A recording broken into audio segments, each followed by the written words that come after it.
বিসমিল্লাহির রহমানির রহিম। আসসালামু আলাইকুম ওয়া রাহমাতুল্লাহি ওয়া বারাকাতুহু। সুপ্রিয় ভিউয়ার্স, কাছে ও দূরে দেশ ও বিদেশে যে যেখান থেকে আমার ভিডিওটি দেখেন সবাইকে আমার ইউটিউব চ্যানেল মুক্ত টিভির পক্ষ থেকে জানাচ্ছি আন্তরিক শুভেচ্ছা ও অভিনন্দন। তো ভিউয়ার্স, আজকে আবার চলে এসেছি আমজাদ ভাইয়ের ক্ষেতে। তো আজকে আমজাদ ভাইয়ের ক্ষেতেরটি ঘুরে ঘুরে দেখাবো এখন। তো আজকে ভাইয়ের ক্ষেতের দ্বিতীয় পর্বটি দেখবেন। তো আজকে ভাইয়ের ঢেঁড়স ক্ষেত দিয়ে শুরু করছি। এই দেখতে পাচ্ছেন আমি কিন্তু এখন ঢেঁড়স ক্ষেতের উপর দিয়ে হাঁটতেছি। এখন আমি এই ঢেঁড়স ক্ষেতের ভিতরে ঢুকে এইগুলো কিন্তু ঢেঁড়সের চারা। মোটামুটি আর 15-20 দিন গেলে এই চারাগুলো থেকে ফলন শুরু হবে। দেখতে পাচ্ছেন অনেকটা জায়গা জুড়ে কিন্তু ভাই এখানে ঢেঁড়সের চারা লাগিয়েছে। চারাগুলো কিন্তু অনেক সুস্থ সবল আছে। দেখতে পাচ্ছেন বৃষ্টি মাঝখানে প্রায় 6-7 মাস বৃষ্টি ছিল না, এখন নিয়মিত বৃষ্টিপাত হচ্ছে। আর এই বৃষ্টির ফলনে কিন্তু চারাগুলোর এই অবস্থা। প্রতিদিন পানি পাচ্ছে। পানি ছাড়া আসলে কি মানুষ, কি গাছগাছালি, কি পশু পাখি, পানি ছাড়া জীবন অচল। দেখতে পাচ্ছেন এই যে ভাই কীভাবে ঢেঁড়স গাছগুলো করেছে। এখানে মূলত শাকসবজি চাষাবাদ, এই মালয়েশিয়াতে চাষাবাদ খেতে খামারে গেলে দেখতে পারবেন বাঙালি বেশি, কিছু সংখ্যক আছে স্থানীয়। তো আমি যে ক্ষেতগুলোতে গিয়েছি প্রায় ক্ষেতের মালিকই কিন্তু বাঙালি, সরি মালিক নয়, মালিক মালয়েশিয়ান, কিন্তু জায়গা লিজ নিয়ে আমাদের বাঙালি ভাইয়েরাই কিন্তু এই ধরনের শাকসবজিগুলো চাষাবাদ করতেছে। তো দেখতে পাচ্ছেন, আর এদেশে কিন্তু এভাবেই ফসল চাষাবাদ করা হয়। আগে ট্রাক্টর দিয়ে হাল দেওয়ার পর কিন্তু এই যে আমি হাঁটতেছি ক্ষেতের ড্রেন দিয়ে, ঠিক আছে, প্রত্যেকটা ব্যাট তৈরি করে, এই যে দেখেন ব্যাটের মাঝখানে ব্যাট তৈরি করা হয়েছে, ব্যাট প্লাস্টিক দিয়ে ঢাকা হয়েছে। আর এদেশে জৈব সার হিসেবে মুরগির বিষটা ব্যবহার করা হয়। তো এটা ভাইয়ের ঢেঁড়স ক্ষেত, এই পাশটাতেও আছে ভাইয়ের ঢেঁড়স ক্ষেত। ঢেঁড়স গাছ অনেকটা জায়গা জুড়ে লাগিয়েছে ভাই। এই যে এভাবেই কিন্তু এই দেশে ফসল চাষাবাদ করা হয়। দেখেন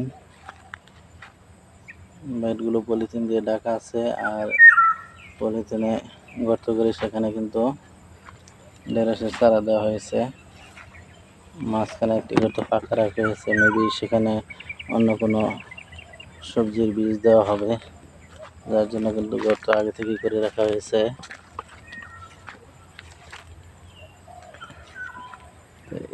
এটাও কিন্তু ঢেঁড়স ক্ষেত।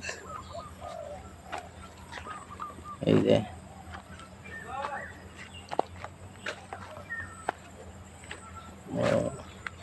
এখানে দেখেন কিভাবে সার দিয়েছে, চারার মাঝখানে গর্ত করেছে, গর্ত করে গর্তের ভিতরে কিন্তু সার দেওয়া হয়েছে যাতে করে গাছগুলো এই সারের থেকে জৈবিক শক্তি পায়, তাড়াতাড়ি বড় হয়। এখানে গর্তে আমি ভেবেছিলাম গর্তে মনে হয় কোনো সবজি, অন্য কোনো সবজির বীজ দেওয়া হবে। তো দেখেন মূলত সার দেওয়ার জন্য কিন্তু এইভাবে গর্ত করা হয়েছে। দেখতে পাচ্ছেন এই চারাগুলো পরে লাগানো হয়েছে, ওগুলো আগে লাগানো ছিল, তাই ওগুলো একটু বড় হয়েছে, এগুলো একটু ছোট আছে। তো দেখেন কীভাবে, এই দেখেন একটা চারা থেকে একটা চারার দূরত্ব 1 হাত, এই যে, আর মাঝখান দিয়ে 1 হাত দূরত্ব। তো এই 1 হাতের ভিতরে আবার কিন্তু গর্ত করে ভাই সার দিয়েছে, দেখতেই পাচ্ছেন।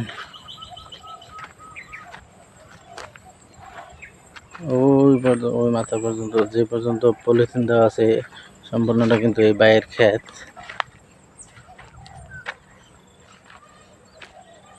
এই যে সেখানে ওই ক্ষেতটাতে কিসের চারা দেওয়া আছে জানি না সঠিক,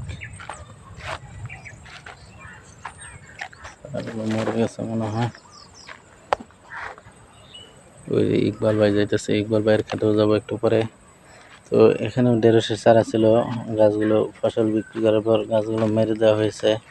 এখানে আবার ভাই কিন্তু নতুন করে সবজি চাষ করবে। এই যে এই জায়গাটা প্রত্যেকটা গাছ কিন্তু মেরে দেওয়া হয়েছে। ভাই এখানে আবার নতুন করে হয়তো বা অন্য কোনো সবজি দিবে। আর এই যে ভাই এখানে যেখানে জায়গা পেয়েছে সেখানে ফসল লাগিয়েছে। দেখেন এই যে উপরে ডুরিয়ান গাছের নিচে ফাঁকা জায়গায় কিন্তু ভাই এখানে মরিচের চারা লাগিয়ে দিয়েছে। তো এখন দেখি মরিচ গাছগুলো আপনাদেরকে দেখাই। তো ভিউয়ার্স, ভাই যেখানে জায়গা পেয়েছে সেখানেই সবজি চাষ করেছে। ভাই কিন্তু একটু জায়গাও বাদ দেয়নি, খালি রাখেনি। দেখেন এগুলো কিন্তু নারকেল গাছ, নারকেলও ধরেছে গাছে। এই যে গাছটাতে নারকেল আছে দেখতে পাচ্ছেন, এই যে ডাব। আর এই হচ্ছে দেখেন ভাই এখানে জায়গা খালি পেয়েছে ডুরিয়ান গাছের তলে। এখানে কিন্তু ভাই মরিচের চারা লাগিয়ে দিয়েছে। এই যে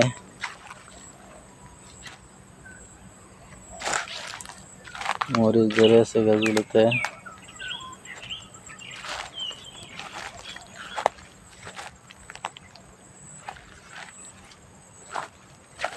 কত সুন্দর করে মরিচ ধরে আছে গাছগুলোতে। আর ওই পাশটাতে ভাইয়ের এই ক্ষেতটা আগে করা সিম গাছগুলো। এই সিম গাছগুলো বয়স 1 বছর হয়ে যাচ্ছে। তো এখনো কিন্তু এদেশে গাছ সিম গাছতে কিন্তু 12 মাসই ফলন পাওয়া যায়, যার জন্য কিন্তু ভাই গাছগুলো কাটতেছে না। এখনো এই গাছগুলো থেকে কিন্তু ফলন হয়, ফসল ওঠাতে পারে। আর এই যে নিচে জায়গা খালি পেয়েছে, এখানে দেখেন পুঁই শাক লাগিয়ে দিয়েছে ভাই। গাছগুলো কিন্তু বৃষ্টির কারণে কিন্তু অনেক সুস্থ সবল, পানি পাচ্ছে আর গাছ দ্রুত বাড়তেছে, দেখতে পাচ্ছেন। তো ভিউয়ার্স, ধন্যবাদ সবাইকে এতক্ষণ ধৈর্য ধরে আমার ভিডিওটি দেখার জন্য। ভিডিও ভালো লাগলে অবশ্যই লাইক, কমেন্ট ও শেয়ার করবেন। আর আমার ইউটিউব চ্যানেলে নতুন দর্শক হয়ে থাকলে অবশ্যই আমার চ্যানেলটা সাবস্ক্রাইব করে বেল বাটন অন করে রাখবেন। আর সবাই ভালো থাকবেন। তো এই দেখেন ভাই কিন্তু এখানেও একটা এটা মেবি আখের চারা হবে কিংবা কোনো সবজি হবে, এগুলো কিন্তু ভাই এখানে চারা হিসেবে লাগিয়েছে, দেখতে পাচ্ছেন। এই যে তো ভিডিওটি আজকের মতো এখানে শেষ করতেছি। ধন্যবাদ সবাইকে, আল্লাহ হাফেজ।